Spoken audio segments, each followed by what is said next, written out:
RGH Realty #1 Inc. Hi, I'm Robin L. Ham with RGH Realty #1 Inc. And I'm Oliver Steweisenberg, a nationwide agent here in Nanuet, New York.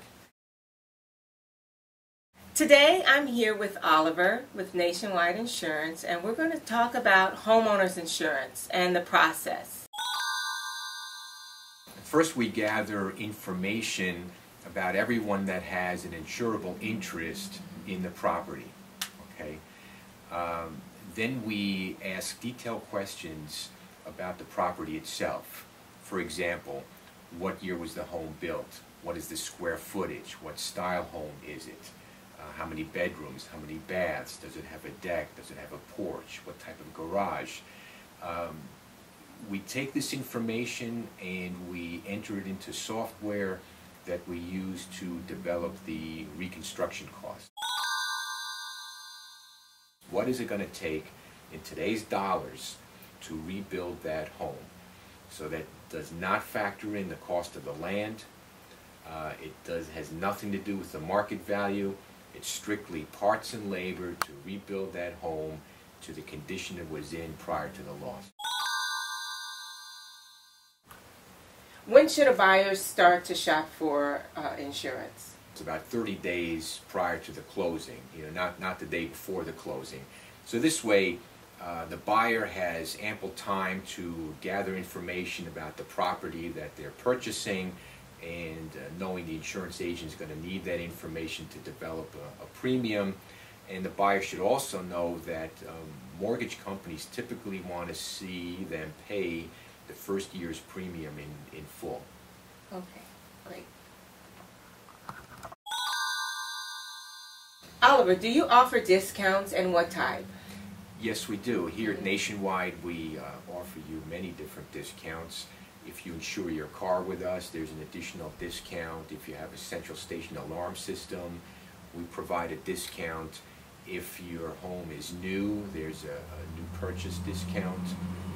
There are a variety of discounts that can add up to really give you a fair premium. Okay, wonderful. What are some of the factors that will affect the premium? Well, some of the factors are the reconstruction cost. Okay, a home that costs more to rebuild is going to have a higher premium versus a home that's half the amount. Your premium is going to be based on the deductible. If you have a $5,000 deductible, your premium is going to be lower versus a $250 deductible. The location of the fire hydrant and the firehouse, whether or not you have a central station alarm system, your credit score, your claims history, and any other discounts that we might apply will ultimately determine the premium. The typical condo or co-op owner just insures a percentage of their unit, where the association insures the rest. So in other words, they have a master policy, and the potential buyer needs to get a copy of the bylaws so they understand specifically what they are responsible for. And that information will help their insurance agent determine the right policy for their particular purchase. If we already have their primary residence insured with us, it's relatively easy for us to get insurance for them on a 2 or 4 family home. If they're looking at a multifamily property that has more than 4 families, then we have to write that on a commercial policy. There are different types of policies that are available for 2-family and 4-family homes that are not available for commercial properties with more than 4 families in them. For example, we can extend the liability from their primary residence to their 2-family or 4-family home, which we can't do if it's going to be more than 4 families. What do you consider commercial? Anything over and above 4 families, we're going to have to write on a commercial policy. Okay. And you do commercial policies? Yes, we do.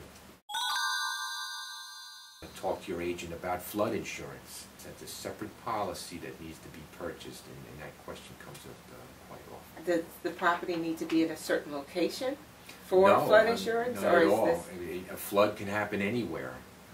You know, if sewers are backed up, or we have a thaw in the spring, and all of a sudden you got 6 or 7 inches of snow melting, and then there's a rain on top of that, and then the sewers are backed up and the creeks are full. Flood can happen anywhere. It doesn't have to be in a so-called flood zone, but unfortunately most people don't think that's ever going to happen to them, and then we get phone calls and we can't help them because they don't have flood insurance. That's a separate policy that needs to be purchased outside of their homeowner's insurance. What advice do you have for renters? Well, I think that they should purchase renter's insurance. A landlord is not responsible for their personal belongings, regardless of they lose their belongings because of a fire or a theft. The landlord's got nothing to do with it, so they should get renter's insurance. They also need liability insurance in the event that someone gets hurt in their apartment. If they find themselves at the wrong end of a lawsuit, they're going to need liability insurance to defend them. If you have a dog or some sort of exotic animal, make sure that you disclose that when you're applying for insurance, because that would ultimately determine whether or not you can even get insurance. I would say make sure that you work with an agent that helps you develop the proper reconstruction costs. Statistically, most homes in the U.S. are underinsured, and you don't want to find that out after a loss. You want to make sure that you have enough money set aside to rebuild that home exactly the way it was prior to the loss. The other thing you want to make sure of is keep your claims to a minimum, and talk to your agent about life insurance to cover the mortgage. Oliver, thank you so much for your time. I really appreciate it. It's been really informative. Thank you for having me, Robin.